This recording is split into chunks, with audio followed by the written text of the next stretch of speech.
A couple of issues to touch on today, so let me try and be relatively brief. First of all, I wanted to note the fireys in my community who have been injured attending to that fire in my neighbourhood there at Slacks Creek overnight. We are thinking of you. We know the unbelievable sacrifice that fireys and their colleagues make in looking after our local community. I've been in contact this morning with the leadership of the fireys in our area. We know that there will be loved ones and friends and colleagues who will be doing it tough, and we wish the injured fireys a speedy recovery from the injuries that they incurred looking after our community and our local people. Today, the Reserve Bank has lifted interest rates by 0.25%. This is a really difficult decision for a lot of Australians who are already under the pump. This is a reminder that inflation remains the primary challenge in our economy. This is a reminder of the difficult economic conditions in which we frame this second budget. The budget is in a week's time from now. The priorities in that budget will be responsible cost of living relief that doesn't add to inflation, laying the long-term foundations for future growth and opportunity in our economy, and also making our budget and our economy and our people and our country much more resilient to the sorts of global economic uncertainty that we've seen in recent times. It will be a responsible budget. It will have two main tasks: to see people through a difficult period and to set this country up for the future. We know, and this interest rate decision today is a reminder of the complex combination of economic pressures that are being felt right around the country. The budget will seek to alleviate some of that pressure at the same time as it positions this country to take advantage of the remarkable opportunities that lay ahead. So the budget is in a week's time. Two important announcements that we've made today, which will be in the budget. The first one is payday super. It's just common sense to pay superannuation with wages. It's a simple change. It will strengthen the system, and it will also strengthen people's retirement balances. And it will do that because it will make it less likely that people miss out on the superannuation that they've earned and they're entitled to. The overwhelming majority of employers do the right thing when it comes to superannuation, but by paying super more regularly with wages and with salaries makes it far less likely that people will miss out on the super that they've earned. And what we've done here is we've deliberately given employers and super funds a long run-up until 2026 so that they can prepare for this really important change. This will make a difference to people's retirement balances.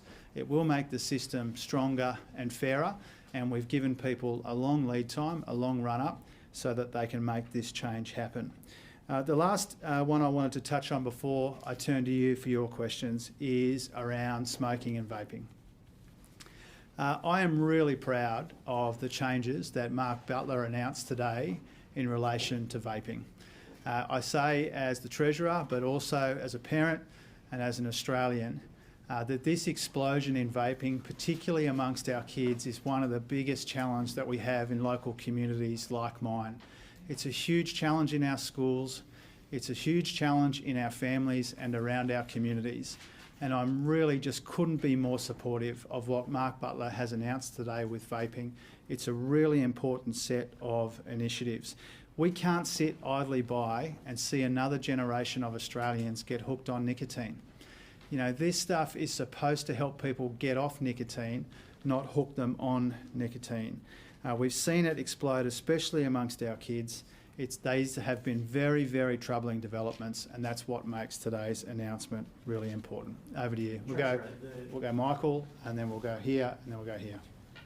The decisions that you took at the last budget caused the bottom line to worsen by a net $9.8 billion, according to Budget Paper 1. Does this renewed evidence that inflation is persistent mean you should actually be making decisions that generate a net improvement in the bottom line and take money out of the economy rather than putting more in?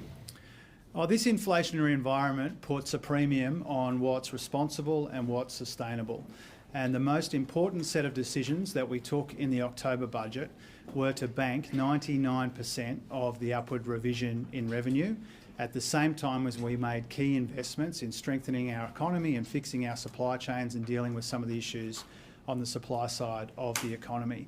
So the amount of spending matters, but the quality of spending, the type of spending matters as well.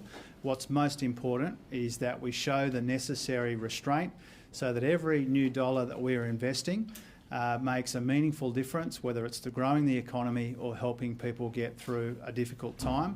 You can expect to see a similar strategy in the budget next week.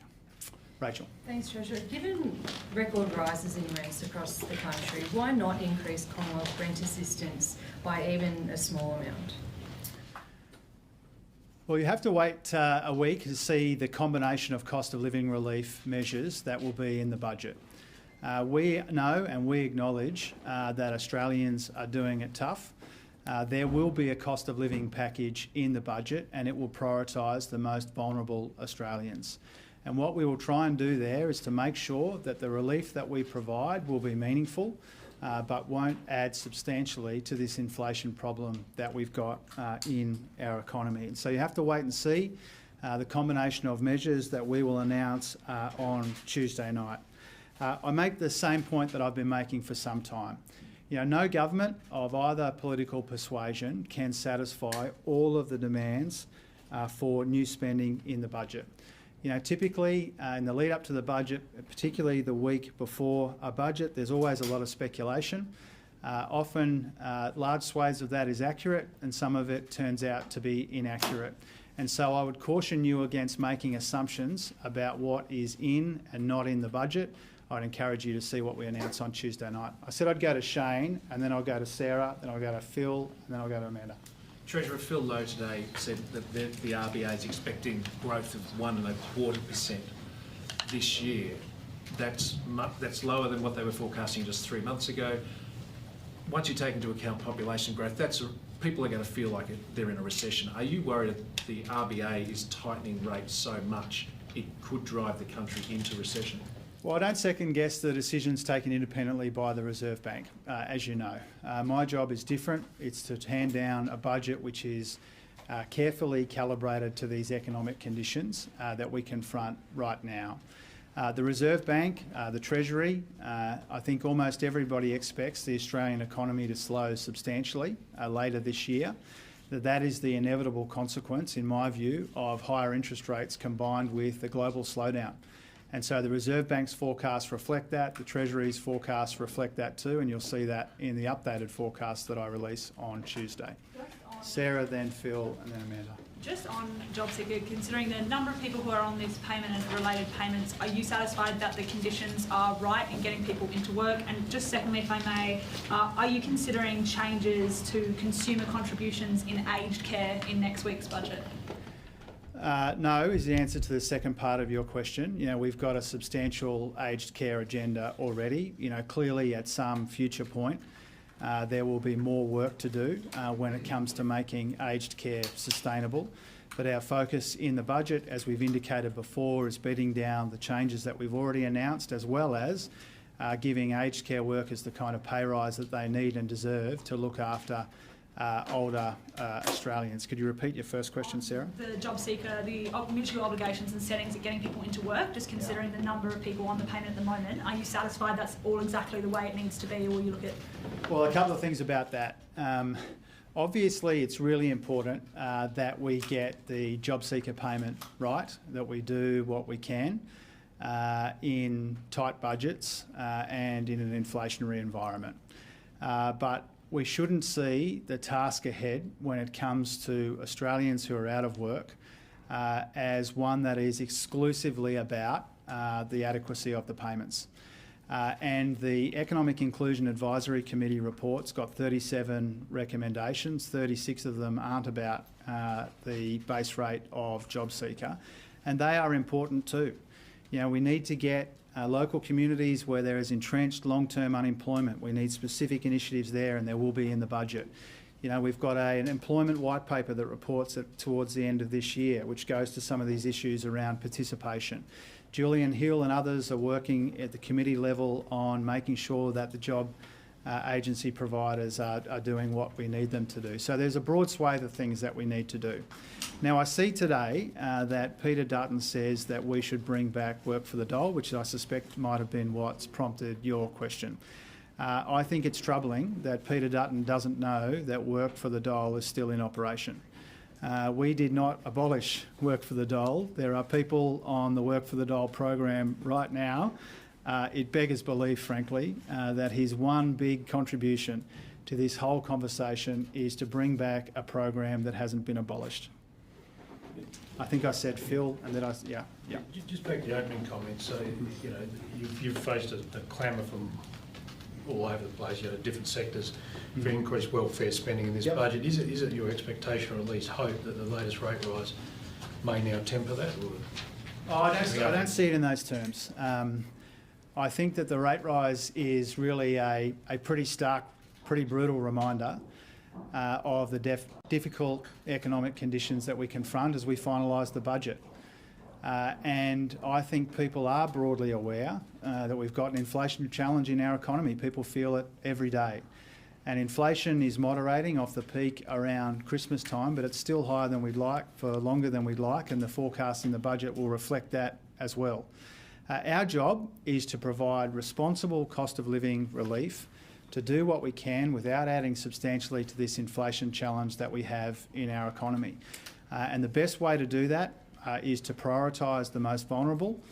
And the best way to do that is through ways like the energy bill assistance, which I'll detail in the budget, which is all about getting electricity prices not rising as much as what they were anticipated to do last budget. And so again, and a bit like in answer to Rachel's questions, you know, I would encourage you to be careful about the assumptions that people are making about what's in and not in the budget. There will be a substantial cost of living package. It will have a number of elements. It will prioritise the most vulnerable Australians, and it will be conscious of the inflationary environment that we find ourselves in. Treasurer, immigration is predicted to be significantly higher this financial year than previously predicted. Given today's RBA decision, are you concerned about the impact that immigration will have on inflation and then also on the housing market as well? Yeah, a couple of things about that. First of all, it's important to remember that this substantial increase in the net overseas migration number is not a number that the government has chosen. You know, that's not a number that the government nominates or a target that the government nominates. The reason why we are expecting 718,000 across 2 years of net overseas migration is because the students have come back quickly and the long-term tourists have come back quickly, and fewer Australians are deciding to go overseas to work. And even with this substantial increase in net overseas migration, we still haven't caught up to what we lost during COVID, and that's important to remember as well. But this is not a number that the government is treating as a target. We understand that when the population is growing, we need to be making investments in housing and in infrastructure. We are doing that. It beggars belief that the coalition of cookers in the Senate, the Greens and the coalition, are voting against $10 billion of investment in housing for this reason. We'll go to Probes, and then we'll go Stella, and then we'll go here. Treasurer, does it worry you that when it comes to job seeker, over the past 20 years, more and more mature Australians, 55 plus, are on job seeker, in some circumstances, especially women, a lot more? Yes, it does. Yes, it does. What are you going to do about it? Well, you'll see on budget night what we intend to do about this, but I think the work of both of these committees that have reported to Katie Gallagher and I have made it really quite clear that one of the troubling developments is that the growth, particularly in women over 55, in our unemployment numbers. And we do think that's a problem. It is something that concerns us, particularly for women over 55 who find it harder to get back into the workforce, particularly for the long-term unemployed. If you're over 55, it's harder to find a job even when unemployment nationally is at 3.5%. Stella. You've mentioned the word speculation a lot, and obviously just going off the back of Probyn's question, there are reports that JobSeeker will be increased for the over 55s age group. When it comes to younger Australians, there are a lot of younger Australians that can't afford to pay the rent. They can't afford to buy fresh food or any food at all to feed their young families. Can you rule out that younger Australians will be forgotten in this budget? We will be very conscious of the pressure on younger Australians in the budget. And we know that Australians, particularly vulnerable Australians, are doing it tough across the board. And the reason why I've cautioned you against assuming what's in or not in the budget is because we should look at what the government announces next Tuesday night in its entirety. We understand that particularly people on payments are doing it tough, and that's why our energy bill relief is directed towards people on pensions and payments.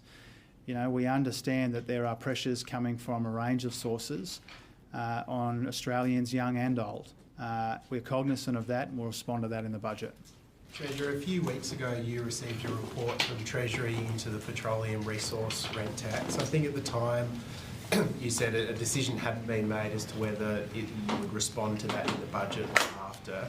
Has a decision been made about whether you'll respond to that review in the budget, and if so, are changes going to be made? That decision hasn't been taken.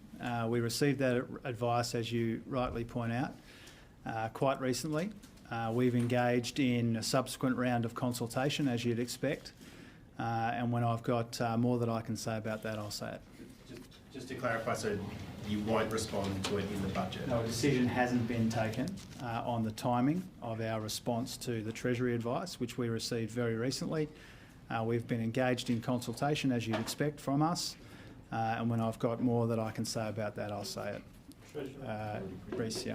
Treasurer, further to Stella's question on the 55 plus for changes to JobSeeker, notwithstanding what else might be in the budget for younger Australians, what has been the criteria or the reasoning behind that age number? Is there a reason that is the cut-off for potential changes to JobSeeker on Tuesday night? Well, first of all, I'm not going to preempt the specifics of any announcements that we make on Tuesday night. I thought I'd been making myself relatively clear on that front, perhaps not. Wait for the budget and see what's in there. Probyn asked me, am I particularly concerned about women over 55 finding it harder to get into the workforce? And I am. That is the case. And in answer to Stella's question, will there be cost of living relief which is broader than that's been speculated on? Then the answer to that is yes. Thanks very much.